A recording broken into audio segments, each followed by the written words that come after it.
Does Billboard matter anymore? I know this question has been asked like a million times, but seriously, does it really matter? I asked this because of the recent changes from last year. First thing was they had to change how long songs can stay on the charts because of songs like Teddy Swims, Lose Control, Benson Boone's Beautiful Things, and then Bruno Mars, Lady Gaga's Die Without a Smile. They've been dominating the charts, but they weren't released within that year. In fact, only 6 of the top 20 songs of 2025 were released in that year. Everything else they released like last year or 2 to 3 years ago. So, Billboard had to change it because just like, damn, like these old ass songs still on the charts. Where are the new songs, the songs that were released in 2025? Where are they? But I think the real big like slap in the face, or like the cherry on the cake, slap on the face or cherry on the cake, slap on cherry of the I really try to combine the two. But the real big slap was when YouTube was like, we're done entertaining y'all bullshit. Like, we're not submitting our data anymore. And that just made me think, like, does it really matter? Speaking personally, of all the songs that are on my top songs of 2025, only 2 of them charted on Billboard. So Sao Paulo by The Weeknd and Anita, and then Shake It to the Max by Molly, Skelly Bean, and Shinsia. Those are the only 2 songs that are on Billboard of 2025. Everything else, they were from artists that didn't chart on Billboard, but they were my jams. That's what I was messing with. And like, when I look at my previous top songs throughout the years, like I look back, like it just starts to lower. Like when I first got on Spotify, like let's say, I think it was 2016. Damn near everything was radio songs. Compared to now, and it's only like 2, like yeah, the number has slowly decreased. I do find it interesting why YouTube decided to pull back from sharing its data with Billboard, because pretty much people who are on YouTube listening to music, they are doing it through the ad-supported tier. They're not paying a subscription.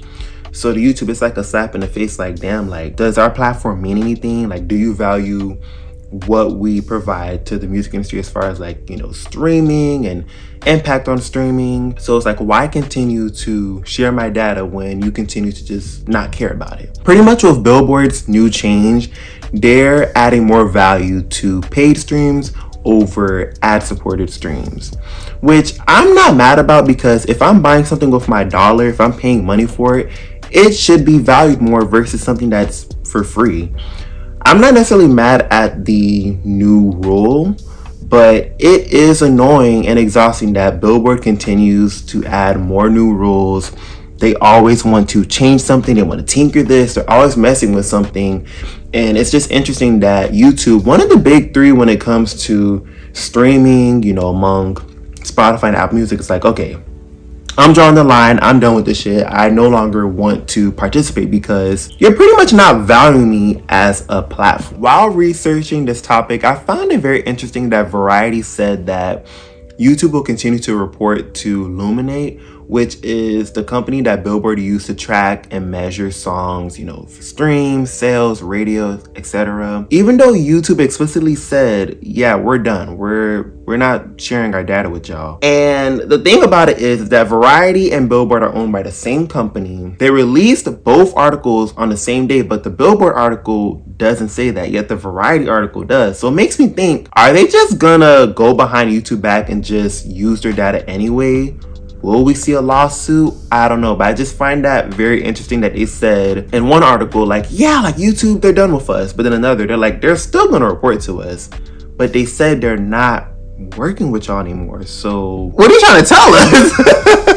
YouTube is doing Billboard a favor by sharing its data, and also they have their own charts. So even though they're removing themselves from Billboard, they can still report and share like what's the most popular song of the week and who hit #1 on their own platform. So they're not losing much from this. It makes me wonder if Spotify or Apple Music would ever pull a similar move. Like if they're just like, I'm done with Billboard, I'm tired of their BS. Like that would ultimately kill Billboard, because the biggest platforms would remove themselves because they didn't like their recent rule changes. I wonder if that would happen. If it would, it really would kill Billboard. Like, what would their chart be if the most popular streaming services are like, yeah, we're done. Also, as an artist, it makes you think, like, is it worth doing a high budget music video? Because I'm gonna post it on YouTube, but the streams and the views from YouTube, it's not gonna count on the chart. Like, is it worth doing that? Is it even worth releasing a music video, especially when music videos, particularly in the United States, are down? I don't know what it is, because I feel like outside of America, people really love and still watch music videos, but here it's not as big as they once were. Like, a lot of the songs that I feel like this would have already had like 500 million views is still sitting at 100 million views. Views are down. YouTube isn't counted for Billboard. Is it even worth doing a music video?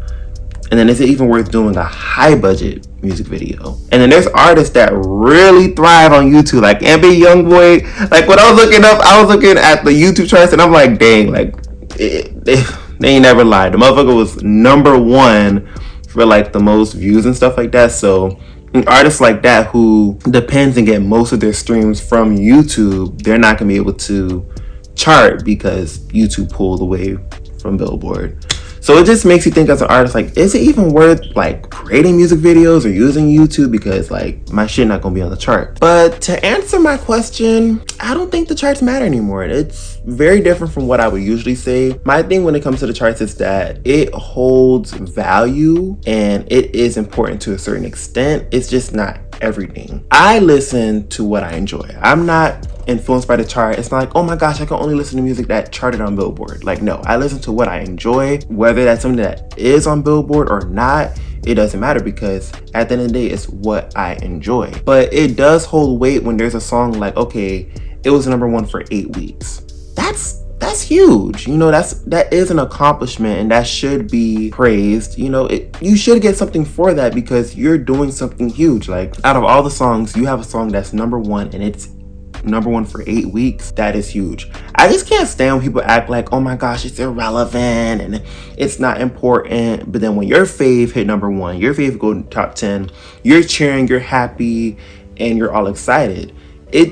It matters to a certain extent, because at the end of the day, it's what you enjoy, and the charts are not going to always capture what we all enjoy. 2025 answered my question, because this year was so boring musically. Like, don't get me wrong, I think the best thing that came out this year was definitely R&B. Like, R&B has had a resurgence and it's had its hits, but like overall, this was a very boring year musically. And I just feel like the recent changes that they had to do to kind of give the songs that came out this year a chance just reflects that. And also how the charts just really doesn't matter. Like, you have to compete with, especially when radio is playing the same songs 100 million times. You have algorithms that continue to push the same songs 100 million times.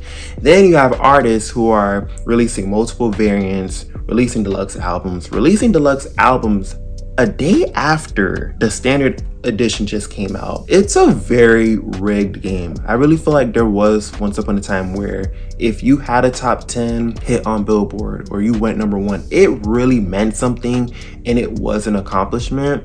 But with all these different changes, and not even just within 2025, but just overall, like, I've been watching Billboard just making a whole bunch of changes where I'm just like, what is the reason for these changes? Sometimes some of the changes, it is necessary.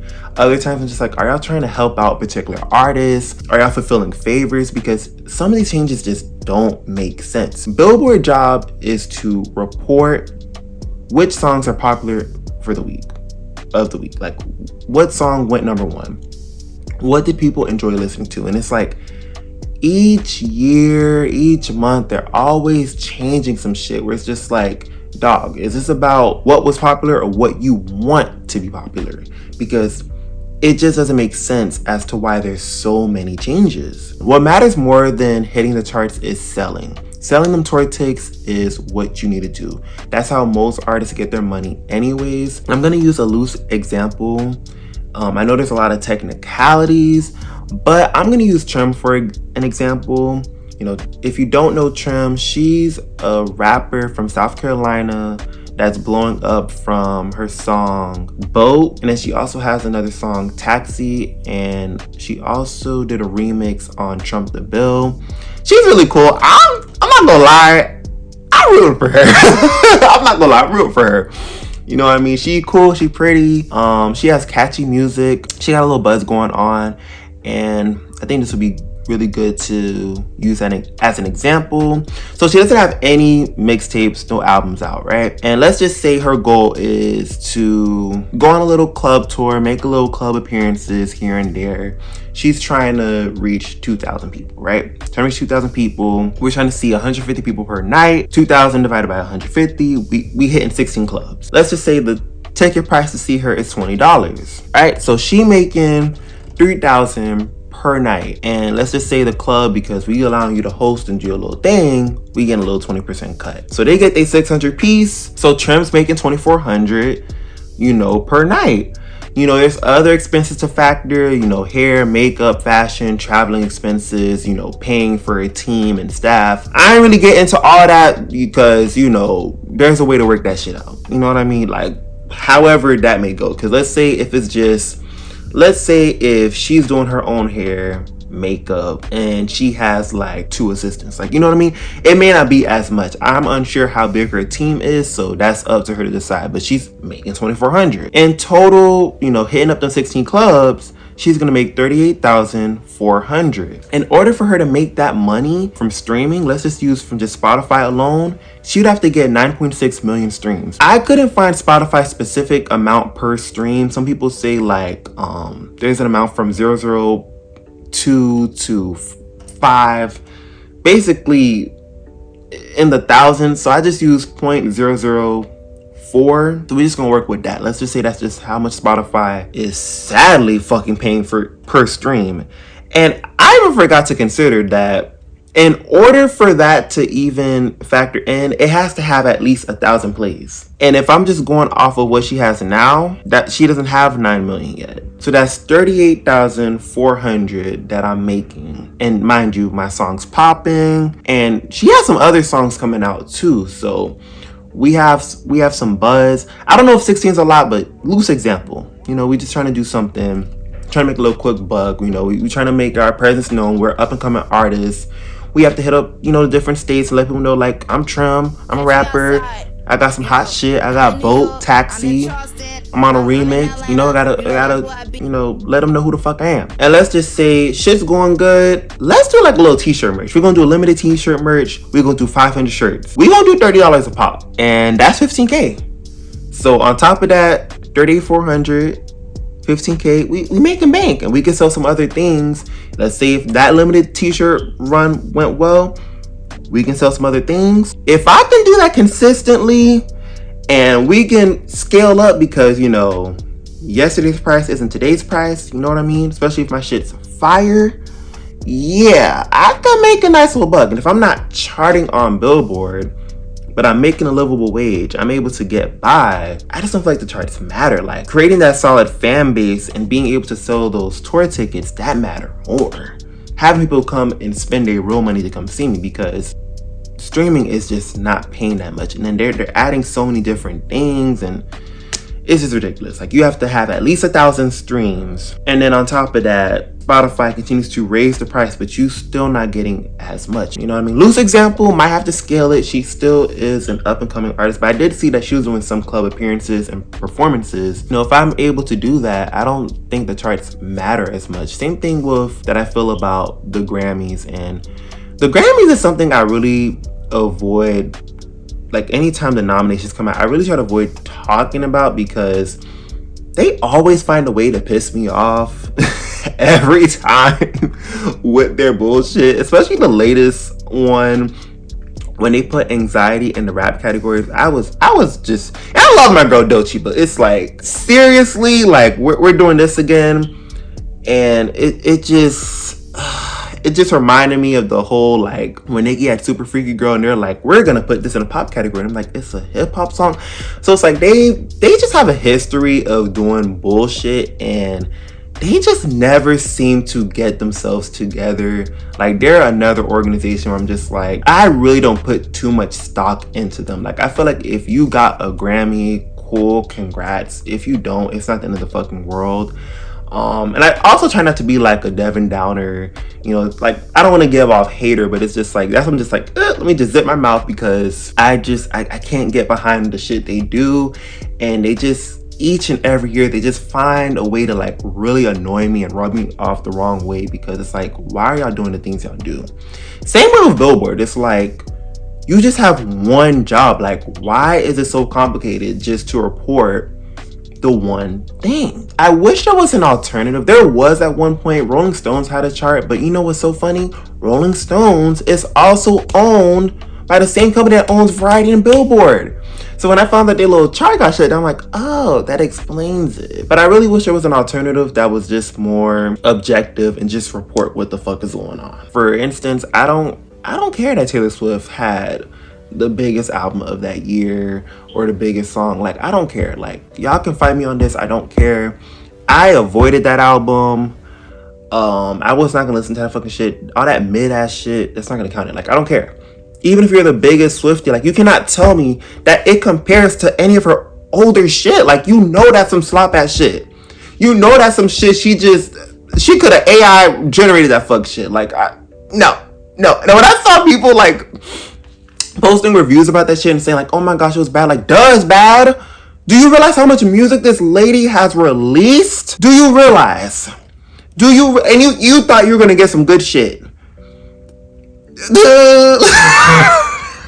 I honestly felt like if they didn't implement that rule, I wonder if the biggest song of 2025 would have been a song that came out like last year, 2024, or 2 to 3 years before that. I wonder, because if they didn't do it at that time, maybe like the song that, which I don't even know which is the biggest song. That's the funny part. If it would still be that song that, you know, was all over the chart.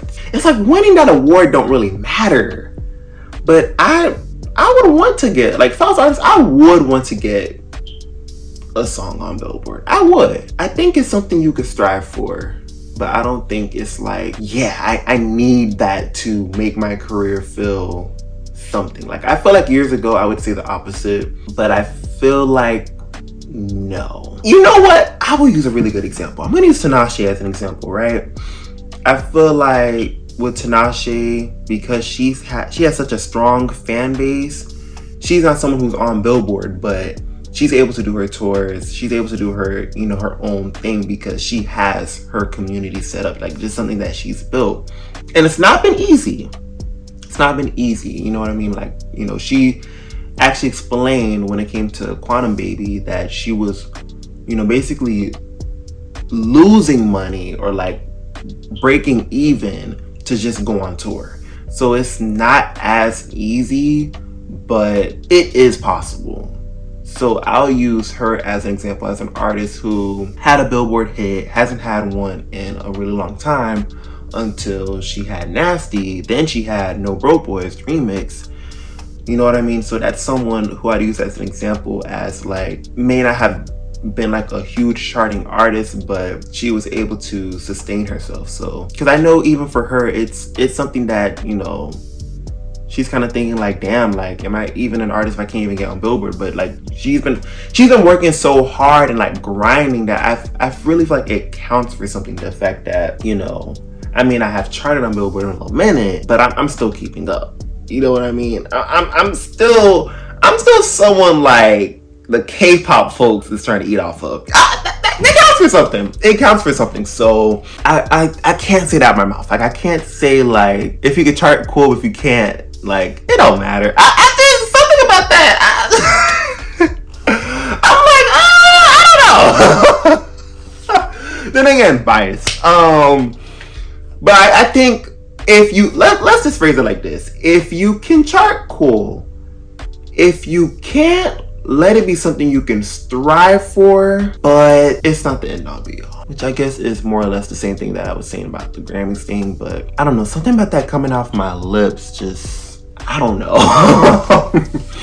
Because then it's just like, oh, like, bitch, I ain't trying, but it's like, I'm still somebody. And like, you look at that artist like, bitch, you not nobody. Like, the shit's ass. Like, you know what I mean? So it's like, we have to, you know what I mean? We can't just, open the gates and just let everybody in. You know what I mean? But to conclude this, I really feel like if Billboard was just more consistent with their rules, haven't had so many changes, and if they could really reflect, what the people are really enjoying, I don't think they would be in this predicament. I don't think people would, doubt Billboard or feel a type of way. That's the end of the fucking video. Very long-winded, very all over the place, but this was just on top of my head. And let me know, does the charts matter? Do you feel how I feel, where 2025 really proved it don't really mean much? Or is it still it does to a certain extent? I'm just feeling like, bitch, if you could find a way to sell your shit and you could have a livable wage, and if you can't hit the chart, but if I'm making my money, I'm making my money. If I can't hit the charts, I can't hit the charts. If I'm making my money, I have a fan base. I feel like you're doing good. You know what I mean? But let me know your thoughts, and I'll see y'all in the next video. Goodbye.